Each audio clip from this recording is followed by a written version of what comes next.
Should we ask questions? Yeah, at the end. Oh, this is kind of about bullying then, in a way. Yeah, so today I'm going to be talking about emotional and psychological abuse, the hidden epidemic. So this is a quick overview on what I'm going to be talking about. So in my introduction, I'm going to be talking about what is abuse, types of abuse. In my body, I'll be talking about what is emotional and psychological abuse, and then abuse in men, women, and children. And then in my conclusion, I'll just recap everything and talk about helplines. So this is my introduction. What is abuse? And abuse is just treating an individual in a harmful or offensive way. And types of abuse include physical, sexual, emotional, psychological, neglect, and abandonment. And there's also other types of abuse like material exploitation and like self-neglect. So what is psychological or emotional abuse? It's inflicting pain or distress through a non-verbal and verbal way, so with your words, and also things like the silent treatment. So these are examples. So verbal assaults, insults, threats, isolation, intimidation, humiliation, harassment, and the silent treatment. So emotional and psychological abuse is not only speaking like verbally, it's also ignoring like somebody and giving them the silent treatment when they don't deserve it. So general signs of abuse. So people that are being abused, they'll usually be upset or agitated a lot.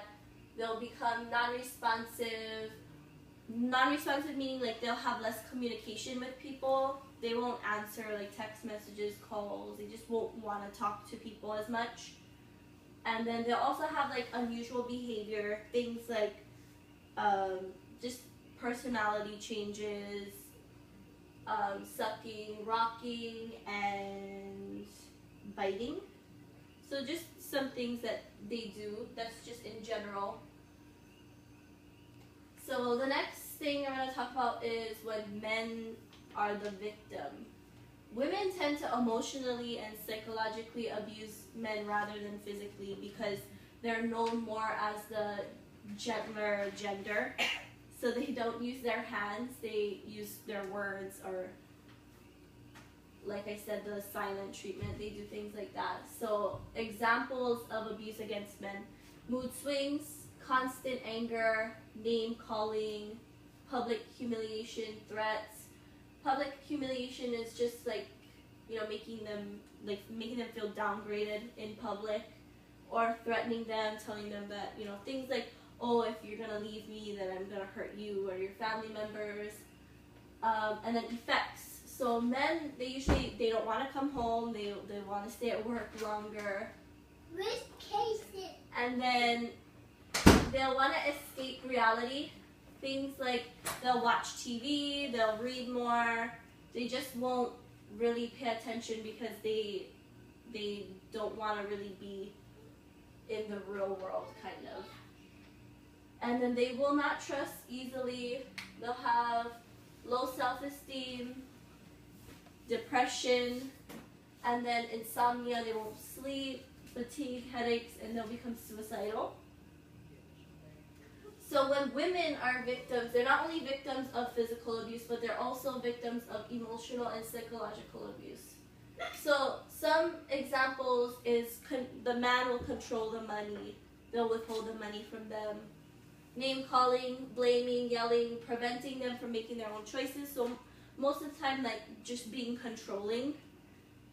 Threatening, just like the men, isolate and intimidate.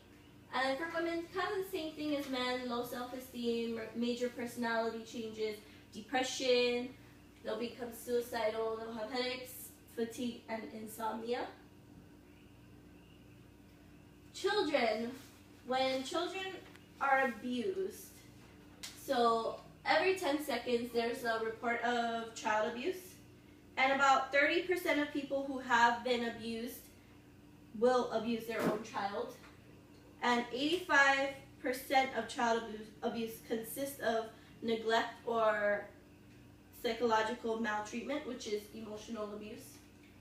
So when parents abuse their child, they're usually humiliating them, threatening, shouting, calling them names, pushing them past their limitations, controlling them, putting them through distressing events, meaning like they interact or they see like domestic violence, drug taking, that kind of thing.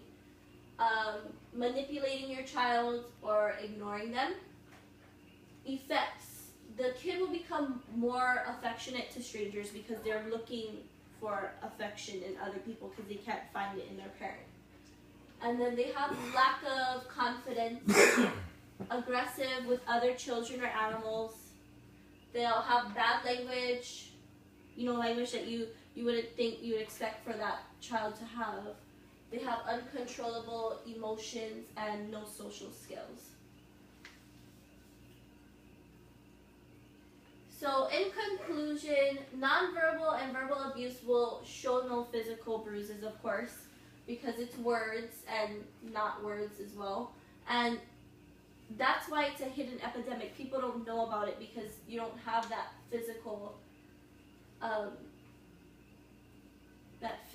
like scarring on your bodies.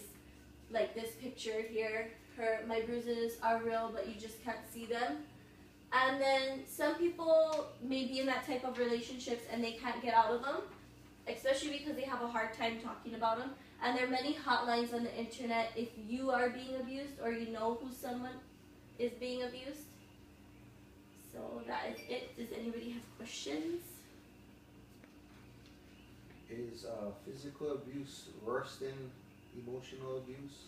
In my opinion, I think that emotional and psychological abuse is worse because it goes much deeper than just hurting someone physically. It's in their heart, their mind,